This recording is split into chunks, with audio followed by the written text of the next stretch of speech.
जोरदार तालियों से सर का स्वागत करिए।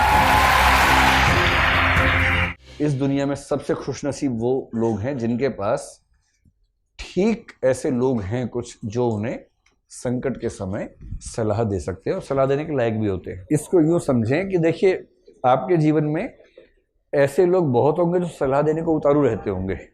सलाह ले लो, सलाह ले लो, सलाह ले लो, और आप बचते होंगे कि सलाह ज़्यादा मिल रही है, इतनी नहीं चाहिए हमें, है ना, ज्ञान नहीं चाहिए। और जिस मुद्दे पर आपको सलाह चाहिए उस पर भी देने को 50 लोग तैयार बैठे हैं, और वो सलाह ऐसी देंगे कि आपका जो विश्वास थोड़ा बहुत उन पर था वो भी हट जाता है उसके बाद से विश्वास। तो कोई ऐसा व्यक्ति आसपास जो आपको आपके मेंटल लेवल पे जाके अपने अनुभवों और ज्ञान का उपयोग करके समझदारी के साथ आपको समझाते हुए सलाह दे सके। किसी के भी पर्सनल लाइफ क्राइसिस में सबसे महत्वपूर्ण होते हैं फ्रेंड्स। फ्रेंड्स में शायद ही एक आध होता है तो सलाह देने के लायक होता है, लेकिन अगर ऐसा हो तो उससे सलाह ले लेनी चाहिए, क्योंकि भाई फ्रेंड्स तो आमतौर पर उसी माइंडसेट पे जिस पे आप हैं। तो एक खास उम्र में जो दुविधा है वो उनको भी दुविधा है, तो क्या बेचारे सॉल्व करेंगे। दुविधाओं को सॉल्व करने के लिए एक कसौटी ये भी है कि जो उन दुविधाओं से निकल चुका है वो ज़्यादा आसानी से कर पाएगा। मैच्योर होने के बहुत सारे अर्थों में से एक ये भी है कि जिस चीज़ के लिए आप 10 साल पहले जान देते थे, आज आप उस पर हंस पा रहे हैं कि अरे मैं इस पे जान देता था, अरे कितना कद्दू था मैं पहले। फ्रेंड्स हो सकते हैं, किसी किसी के पेरेंट्स भी इतने योग्य होते हैं कि वो सलाह दे सके, वरना पेरेंट्स से आमतौर पर सलाह लेना मुश्किल हो जाता है, क्योंकि वो एक पीढ़ी पुरानी सलाह दे रहे होते हैं और बच्चों को नई पीढ़ी की सलाह चाहिए होती है। लेकिन हाँ, कुछ पेरेंट्स बड़े फ्रेंडली किस्म के होते हैं, समझदार होते हैं। पेरेंट्स के पास अपनी इज्जत बचाने का आखिरी एक तरीका ये होता है कि बच्चों के दोस्त बन जाए।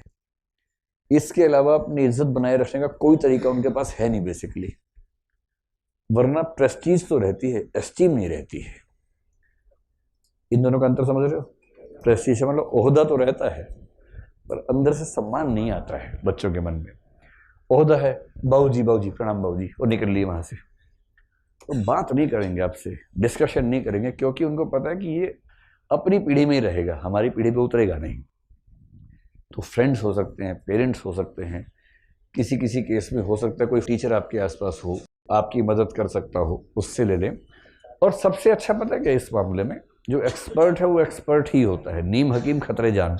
अगर आप किसी साइकोलॉजिकल काउंसलर से मिल सके जो मनोवैज्ञानिक है, सलाहकार है, तो ऐसे कुछ लोग हैं जो साइकोलॉजी पढ़ने के बाद क्लिनिकल काउंसलिंग में ही पढ़ाई करते हैं, उसी के विशेषज्ञ हो जाते हैं।